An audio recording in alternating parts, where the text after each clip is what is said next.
Hey everybody, once again, I'm going to start this off with a big thank you.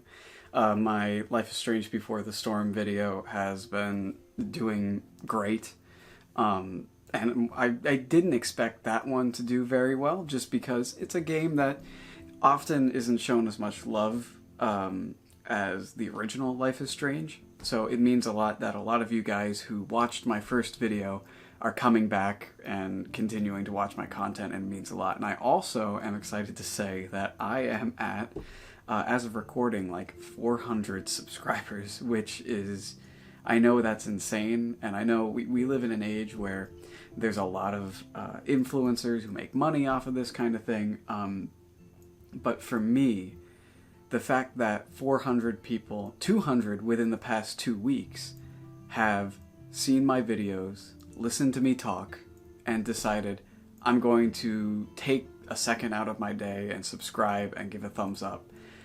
It means so much to me, because this is something I love to do. I love talking about video games. I love telling you all about video games and stories, and it really means a lot that you guys enjoy it. Enjoy my rambling. So today's video is the much anticipated deep dive into some of the lost storylines of Life is Strange Part 1. So this video is a little bit different than my other cut content videos that I've uploaded so far.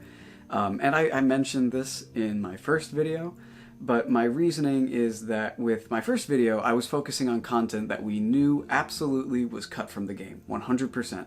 There were comments from the director of the game, there were files, there were photos, assets, things like that, that proved their existence and that they were cut at some point in development.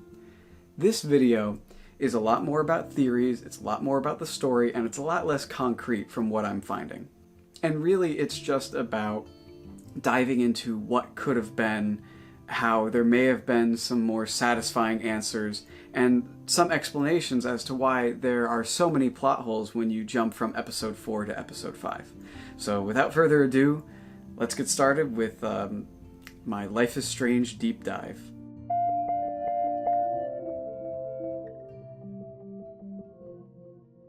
So the first person we will be discussing in this video is Stella. Now, Stella is a very minor character within Life is Strange 1. One of the main things of note about her is that in the alternate timeline where Max saves William and Chloe ends up being paralyzed, is that Warren and Stella end up together. Stella buys drugs from Frank, and we know this because of Frank's logs. On top of that, Stella tells Mac that Mr. Jefferson and Rachel had sex, which we learn is true. Do you know this? You have a lot to learn here at Blackwell. Rachel Amber absolutely had sex with him. Well, I heard that from a good source. Now that means that one of them trusted her enough to tell her this information. There's nothing that links Rachel to Stella throughout the whole game, other than Stella just knowing who Rachel is. It doesn't seem like they were friends. This leaves Jefferson. So the thing that really links Stella to Jefferson is that Jefferson gave her a job at the World's End party. So clearly they had some kind of connection, whether that was just a traditional student-teacher relationship, but with Mark Jefferson, anything's possible. This means that he may have told her. Does this make Stella an accomplice, or was she supposed to be an accomplice at some point? Because there's really no other way she would know this information. Now, it is possible that she is just guessing or heard a rumor or whatever, but that's not as fun. I know this sounds like a throwaway thing because Stella is such a small character. However, her role in the kidnappings, a third accomplice would make perfect sense. One of the main things that lends credence to this theory of a third accomplice possibly being Stella is that Kate wakes up in her room after her being drugged. This means that she had to be taken back while unconscious to her dorm. So no matter which way you split it, Nathan dragging an unconscious Kate back to her dorm, or Mark Jefferson dragging an unconscious student in the girls' dormitory back to her dorm, would attract tons of attention. I don't think there's any way they could have gotten away with it. Now, another girl student helping out a drunk friend back to her dorm makes a bit more sense. Once again, this is all kind of conjecture, and if you want to go even more crazy with it, she has red rum written on her door, red rum backwards is murder. It's a reference to The Shining. But if you want to take it a little step further, what kind of room do you develop photos in? A red room. This one's very, very out there, but it only gets crazier from here, so buckle up. Another aspect that could lend some evidence to Stella being involved at some point in time is the fact that Warren appears to be drugged when he encounters Max at the party. Now, I say this because he claims to have only had one beer. Kate also claims to have only had one sip of alcohol, and she ends up blacking out. Warren is extremely drunk by the time he meets Max. I mean, he's stumbling over himself, he's slurring his words, a lot more than what would typically happen to a guy after he drinks a beer. Now, the part with the tinfoil hat here, it brings us back to Stella. Now, Jefferson has no reason to drug Warren. And unless he's trying to drug the entire party, which makes no sense, there's no reason it should be mixed into the alcohol, unless someone was targeting Warren. Stella is dating Warren in the alternate timeline where Chloe is paralyzed and William is alive. Clearly she has some interest in him. Could she have possibly used the drugs that she purchased from Frank, possibly from Mark Jefferson, in order to drug Warren and try to get with him? Now, this doesn't rely on Stella being connected to Jefferson. We know for a fact she bought drugs in the base game, and if she was an accomplice, she would know Jefferson's MO, the right dosages, things like that. So it's certainly possible. It's still something that hasn't sat right with me.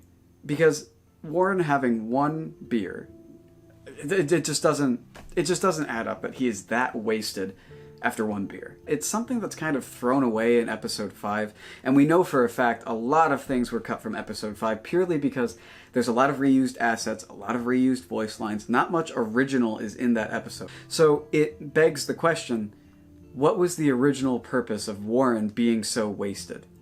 And I feel like proving that Stella bought drugs from Frank and the very out there theory that she's connected to Jefferson, it could all tie in pretty well.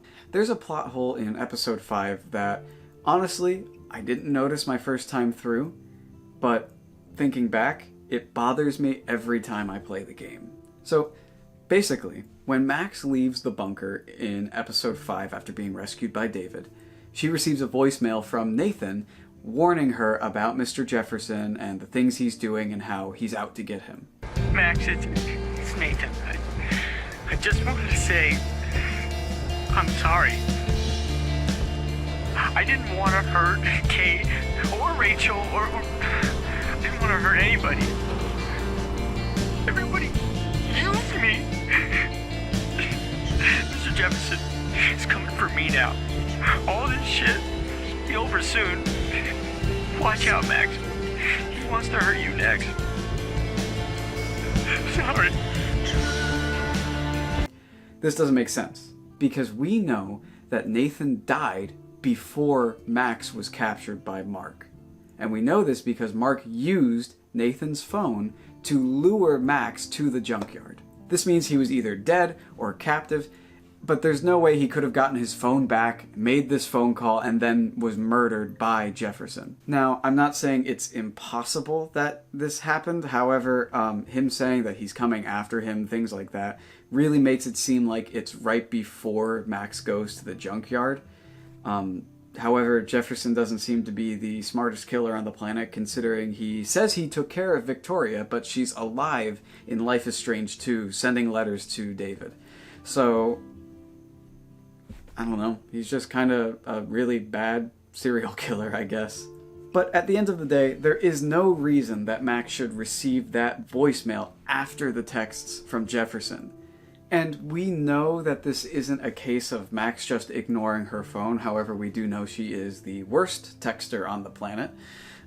We know that she didn't just ignore it or not see it at the party, because she gets the notification in the car as she's driving Jefferson's car. So she received it just then as her phone regained signal.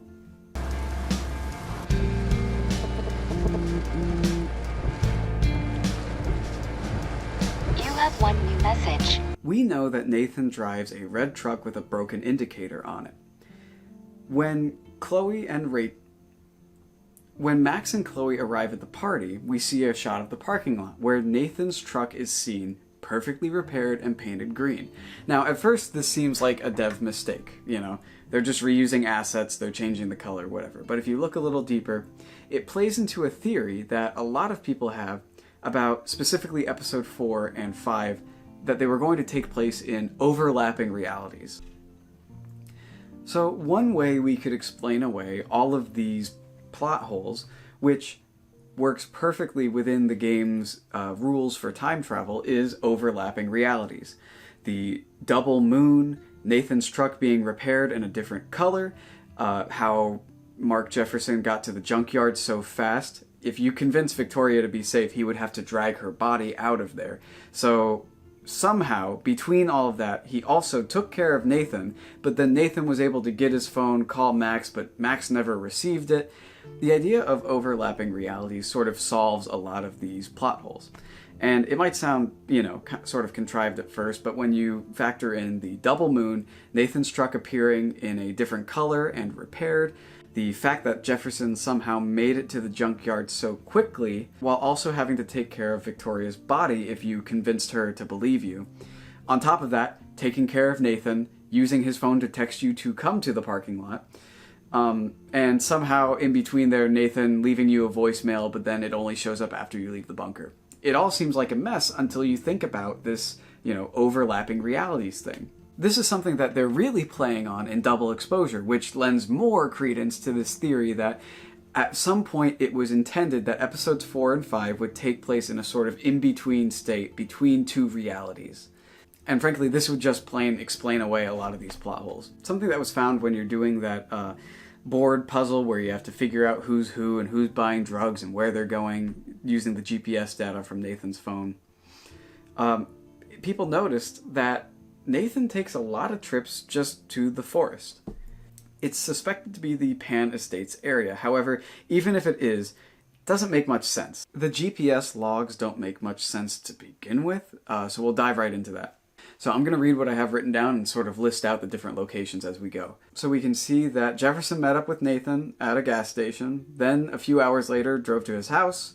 There's no entry logs about Jefferson being at the barn, or Nathan coming back to the gas station to possibly drop Jefferson off. This means that Jefferson must have a second car that he took from the gas station that night, went to the dark room to take the pics, then went back to the gas station, changed cars again, then drove back to his house. So that means the photo shoot of Kate must have taken 3 to 4 hours, because according to the logs, Nathan was in the forest at 4:08 a.m., assuming they both need to be there to take pics, which I'm assuming, yes, because Nathan is supposed to be his protege. As much as he's manipulating for the money to continue to do his sick photography, he still believes he can teach him. Going to the forest is really strange, because then after that, he returns to Blackwell to possibly drop Kate off at her dorm, but this means he was driving around with Kate for hours, which doesn't make much sense. This is once again another thing that would be cleaned up if they had a third person in their little group. If you look at this information just without much context of the game, you know there's a kidnapping, they're doing all these things, going to all these different places, swapping cars, going to the middle of the forest. It sounds like initially there was a much different reason for the kidnappings, possibly something supernatural. This is sort of a smaller, possibly pet peeve thing that a lot of fans noticed when looking into the code. Out of all of the choices that you make in episode 4, all of them, not a single one affects any piece of dialogue, any action, any set piece in episode 5. The reason Jefferson knows that you're after him, it's not because you said anything suspicious or maybe you dug too deep. He just knows because there's a security system at the bunker. It seems strange in a game that is so built on the small choices that you make affecting other people within the world to completely disregard it for its final episode. So now, we're going to get into the major themes and plot lines that may have been dropped from the game. Once again, a lot of these are theories, And on top of that, theories that were discussed before the release of Before the Storm, which I don't think necessarily makes them wrong. I mean, it's not like they had Before the Storm on the back burner the whole time. Things change with games, TV shows, everything. So at some point, these could have been true, even if Before the Storm, sort of retcons it. The number one thing that so many fans, including myself, think was dropped from Life is Strange 1 is the Prescotts having some connection to the storm. And the most damning piece is Nathan yelling in the trailer, "The storm is coming, you're all gonna die." The storm is coming! You're all gonna die! Did I make the right decision?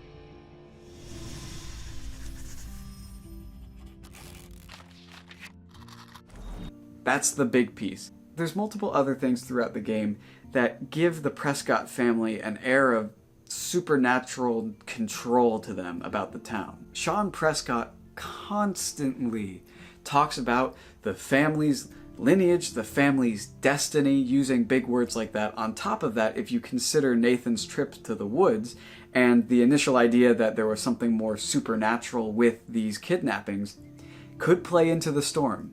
There's a note in which he mentions purging Arcadia Bay, and how he's supposedly built multiple bunkers throughout the town, which to me would suggest that he knew some sort of event was coming. So Sean Prescott paid $1.5 million for the dark room. This is according to a receipt, and he even refers to it in a previous letter. However, in episode 5, Mark Jefferson goes on to claim that he manipulated Nathan into building him this glorious dark room, and that somehow Sean Prescott knew nothing about it the whole time. However, the game tells us a completely different story earlier on, which once again suggests that there is a reason for these bunkers to exist around Arcadia Bay that the Prescotts knew.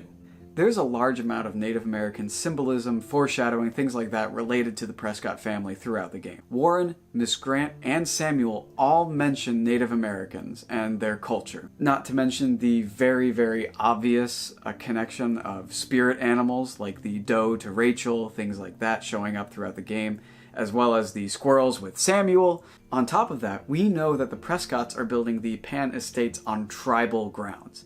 And if you've seen an 80s horror movie, you know that building anything on tribal grounds leads to disaster. There's also an unused audio clip, I'm not really sure how this one got away from me last time, of Chloe researching the Tabanga. And this is in a serious tone. She says, "The Tabanga is perhaps Arcadia's oldest original totem. Despite controversy, no tribe has claimed ownership of the Tabanga." At one point, Max asks Chloe if Rachel is somehow related to it. We also know that Nathan tries to steal it at some point, which means that it has some sort of value to him and the family. The other problem with episode 5 is that it kind of just throws its arms up and goes, yeah, all that symbolism, all that stuff, we kind of just used it as a plot device. There's no real resolution with it. Without actually trying to address the symbolism or the themes of destiny and power, it kind of just becomes basic surface level with great power comes great responsibility crap. It kind of just says there's nothing behind the spirits, there's no real connection between Max's power and her visions and her nightmares relating to eco-havoc specifically. It just seems like a whole bunch of wasted ideas, and it instead puts everything on the butterfly effect, saying, yep, that's the cause of everything. Which, sure, that's very typical for a time travel narrative, but when you've presented all of these supernatural ideas, especially relating to Native Americans, tribal grounds, and destiny relating to this rich family, it just seems like there was so much there originally.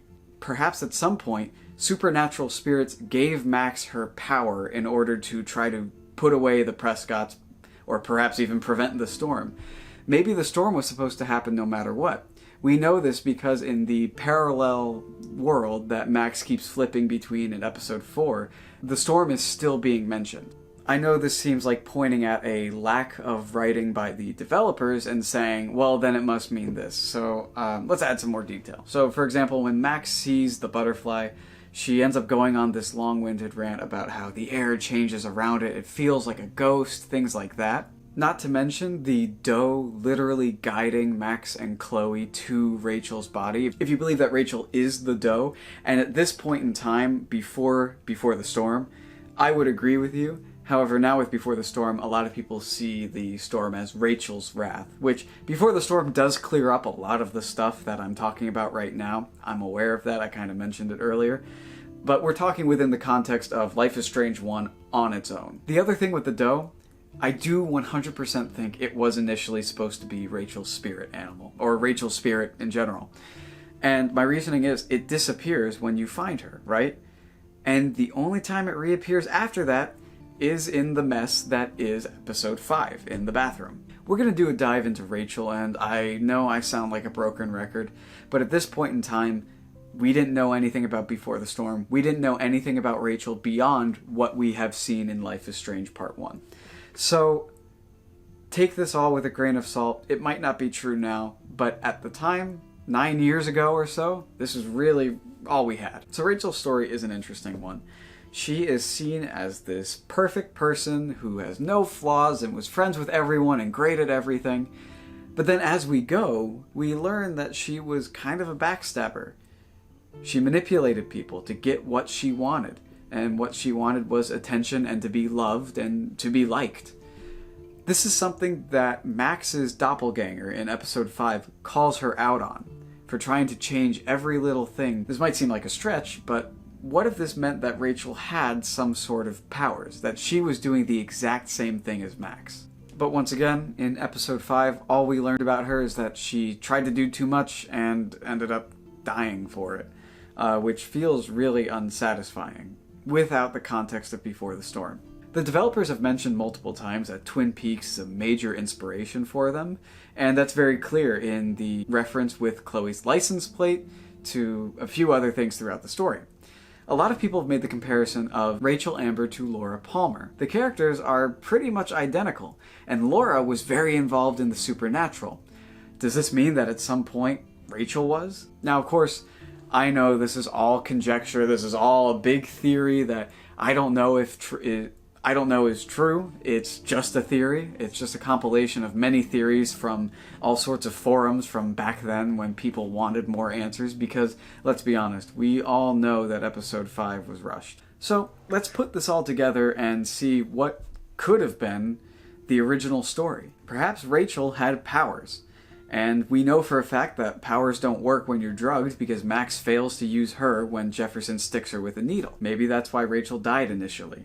Maybe she got herself into some hot water with Jefferson because she kept using her powers to try and make everything go right and get exactly everything she wanted, until it eventually led to her downfall. Similar to what almost happens to Max. On top of that, the Prescott family, trying to hold up its destiny, its fortune, as it continues to expand into what was once tribal lands, somehow finds out that there is a reckoning coming. This storm is coming, and Nathan knows it, and Sean knows it, which is why he builds these multi-million-dollar bunkers throughout the town. He also sees it as an opportunity to rid the town of people he doesn't like, to purge the town. He knows it's coming. He's going to use it to his advantage. The spirit animal of Rachel leads you through this mystery of trying to uncover the truth of what happened to her. Perhaps even her spirit is what gave Max her powers in the first place. So in this original story, it was actually a story that was more focused on the supernatural aspect of destiny instead of the more scientific chaos theory kind of idea, which I think sounds about as interesting as what we got in the end, but we don't know for sure. This could have possibly culminated in a completely different ending. With how it stands now, everything hinges on whether or not Chloe lives or dies in the bathroom. But with these more supernatural elements, could have gone completely differently. And before I wrap things up, let's talk about some of the more in real life aspects of episode 5's production. We know for a fact a lot of assets were reused. The darkroom itself hasn't been changed hardly at all since the previous episode. A lot of the nightmare sequence and time travel bits are reusing voice lines from previous episodes and just putting them in new spots. Animations that we've seen before. A lot of the assets in the town we've seen before when they initially go to the diner. There's a big difference between having to create original assets, original animations for a whole new sequence, which, granted, they do for the sequence where you're trying to get to the diner. However, a lot of the other stuff is completely reused, which suggests that maybe the sequence of trying to get to the diner was there all along, even in this more supernatural version of the story.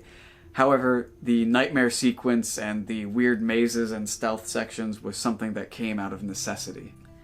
Now, another thing to remember is the amount of time it took in between episodes. It was about 8 weeks, 10 weeks in the case of episode 3 to 4, which is fair because 4 is one of the longest episodes in the game. The delay from episode 4 to episode 5 was 12 weeks. And somehow, within all that time, they still delivered a product that was clearly rushed and underdeveloped. They had more time than ever. The last time they had more than the typical 8 weeks, they ended up putting out a great product with episode 4. So with more time, we somehow get less. We also know that they didn't have to split developers between episodes anymore because this was the last one. Now, what does this all mean? I think it means that towards the end of the production, they were running out of money and running out of time, and just said, let's get something out the door that puts a nice bow on this thing. Was that the plan from the beginning? Maybe they were using a previous draft and just said, let's go back to that? Maybe. It's just sort of a strange mystery as to why so much was left undone. And I don't think it has anything to do with the talent of the writers, because as clunky as some of the dialogue can be, episodes 1 through 4 are fantastic. End of story. And episode 5 is a real black sheep of the bunch. It's all just strange to look at. And once again, a lot of this is conjecture, a lot of this is, theories, grasping at straws, if you want to call it that. I think it's fun. A lot of these things were wrapped up in Before the Storm, like I said, such as Rachel possibly being an incarnation of the storm. I know that's a big theory because of her connection to the environment. Perhaps her powers, if she has any, are related to that. We just don't know. If you'd like me to do a video talking about some of the theories that were brought up when Before the Storm released and sort of plugged a few of these plot holes, I'd love to look at that because it felt like a sort of a trip going back to these forums, these Reddit posts from 9 years ago, talking about the theories and what could this mean. It's all very, very interesting. But now with the benefit of hindsight, there are a few things that we know for a fact and can answer definitively. So if you'd like to see that video, please let me know in the comments.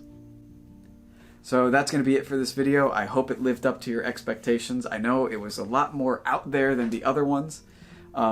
My plan for the following few videos is to do the cut content of Life is Strange 2 and True Colors in one video. There doesn't seem to be that much out there, in all honesty. It seems like they really had things ironed out when they got to those two games. However, I'll try my best. If I do end up finding more content related to Life is Strange 2, Captain Spirit, True Colors, and I can make it into 2 videos, I will. However, as of now, it looks like it will be 1 video. My plan from there is to take a look at the Life is Strange comics, but the next video game series I'm going to be looking into is Oxenfree. I feel like it's right up the alley of Life is Strange because it's a story-based game where you make dialogue choices, and I think with those, we're going to take a look at the story and fan theories surrounding the game rather than just cut content, because there really isn't too much of it floating out there. If you have any suggestions for games, series, or anything you want me to take a look at and dive into, please let me know in the comments. I know every YouTube person says this, but I read the comments. I appreciate it. All the feedback, even the mean comments, I read those and I take it to heart. So, yeah, I really appreciate you all for watching this video.